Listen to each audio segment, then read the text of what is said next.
ಬೆಳಗಾವಿಯಲ್ಲಿ ಇಂದು ಎಐಡಿಎಸ್ಒ ನೇತೃತ್ವದಲ್ಲಿ ಸರ್ಕಾರಿ ಪದವಿ ಕಾಲೇಜಿನ ವಿದ್ಯಾರ್ಥಿಗಳು ನಗರದ ರಾಣಿ ಚೆನ್ನಮ್ಮ ವೃತ್ತದಲ್ಲಿ ಪ್ರತಿಭಟನೆ ಮಾಡಿದ್ದಾರೆ.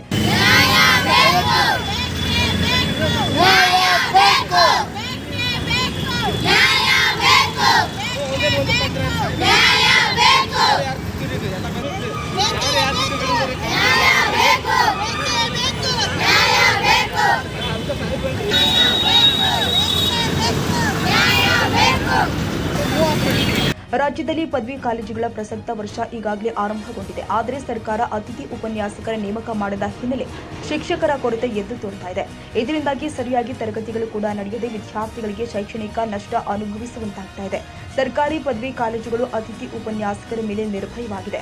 ಅಲ್ಲದೆ ಒಂದೆಡೆ ಯುಜಿಸಿ ಗೈಡ್ಲೈನ್ ತೊಡಕಾಗಿದೆ. ಇನ್ನೊಂದು ಕಡೆ ಕೋರ್ಟ್ ವ್ಯಾಜ್ಯದಿಂದ ವಿದ್ಯಾರ್ಥಿಗಳ ಭವಿಷ್ಯ ಅಡಕತ್ತರಿಯಲ್ಲಿ ಸಿಲುಕಿದೆ. ಸುಪ್ರೀಂ ಕೋರ್ಟ್ ಈಗಾಗಲೇ ಕೇಂದ್ರ ಸರ್ಕಾರವು ಶಿಕ್ಷಣಕ್ಕೆ ಸಂಬಂಧಪಟ್ಟಂತೆ ಕೈಗೊಂಡ ಎಲ್ಲ ನಿರ್ಣಯಗಳನ್ನು ರಾಜ್ಯ ಸರ್ಕಾರ ಪಾಲಿಸುವುದು ಕಡ್ಡಾಯವಲ್ಲ ಅಂತ ಹೇಳಿದೆ ಎಂದು ಜಿಲ್ಲಾ ಸಂಚಾಲಕ ಮಹಂತೇಶ್ ಬಿಳ್ಳೂರು ಹೇಳಿದ್ದಾರೆ. ಇವತ್ತು ಎಐಡಿಎಸ್ಒ ವಿದ್ಯಾರ್ಥಿ ಸಂಘಟನೆ ನೇತೃತ್ವದಲ್ಲಿ ಬೆಳಗಾವಿಯ ಸರ್ಕಾರಿ ಮಹಿಳಾ ಪದವಿ ಕಾಲೇಜಿನ ವಿದ್ಯಾರ್ಥಿಗಳು ಪ್ರತಿಭಟನೆ ನಡೆಸ್ತಾ ಇದ್ದೀವಿ. ಎಐಡಿಎಸ್ಒ ಈ ಒಂದು ಹೋರಾಟವನ್ನು ರಾಜ್ಯವ್ಯಾಪಿ ಲೀಡ್ ಮಾಡ್ತಾ ಇದೆ. ಇಲ್ಲಿ ಸರ್ ಒಂದು ಸಮಸ್ಯೆ ಏನಾಗಿದೆ ಅಂತಂದರೆ ಡಿಗ್ರಿ ಕಾಲೇಜುಗಳು ಶುರುವಾಗಿ ಒಂದೂವರೆ ತಿಂಗಳಾಯಿತು. ಇಲ್ಲಿವರೆಗೂ ಮಕ್ಕಳಿಗೆ ಸರಿಯಾಗಿ ಕ್ಲಾಸ್ಗಳು ನಡೀತಾ ಇಲ್ಲ. ಎಂಥ ತಾರತಮ್ಯ ನೀತಿ ನೋಡಿ ಸರ್. ಏನಾಗಿದೆ ಅಂತಂದರೆ ಸರ್ಕಾರಿ ಪದವಿ ಕಾಲೇಜಲ್ಲಿ ಓದ್ತಕ್ಕಂಥದ್ದು ಬಡವರ ಮಕ್ಕಳು, ರೈತ ಕಾರ್ಮಿಕರ ಮಕ್ಕಳು, ಅವ್ರಿಗೆ ಕ್ಲಾಸ್ ಇಲ್ಲ.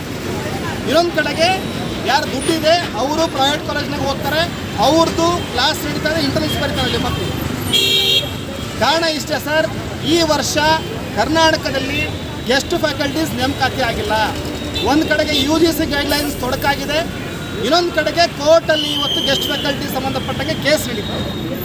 ಇದ್ರ ಮಧ್ಯೆ ಸರ್ ಅನ್ಯಾಯ ಆಗ್ತಕ್ಕಂಥದ್ದು ವಿದ್ಯಾರ್ಥಿಗಳಿಗೆ, ಬಡ ಮಕ್ಕಳಿಗೆ. ನಾವು ಎಐಡಿಎಸ್ಒ ವಿದ್ಯಾರ್ಥಿ ಸಂಘಟನೆ ಸ್ಪಷ್ಟವಾಗಿ ಸರ್ಕಾರಕ್ಕೆ ಆಗ್ರಹ ಪಡಿಸ್ತಾ ಇದ್ದೀವಿ.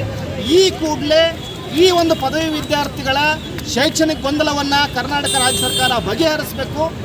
ಬಡ ಮಕ್ಕಳಿಗೆ, ಬಡ ವಿದ್ಯಾರ್ಥಿಗಳಿಗೆ ನ್ಯಾಯವನ್ನು ಒದಗಿಸಬೇಕು ಅಂತೇಳಿ ನಾವು ಈ ಮುಖಾಂತರ ಆಗ್ರಹ ವ್ಯಕ್ತಪಡಿಸ್ತಾ ಇದ್ದೀವಿ. ಈ ಸಂದರ್ಭದಲ್ಲಿ ವಿವಿಧ ಸರ್ಕಾರಿ ಪದವಿ ಕಾಲೇಜಿನ ವಿದ್ಯಾರ್ಥಿಗಳು ಭಾಗಿಯಾಗಿದ್ದರು.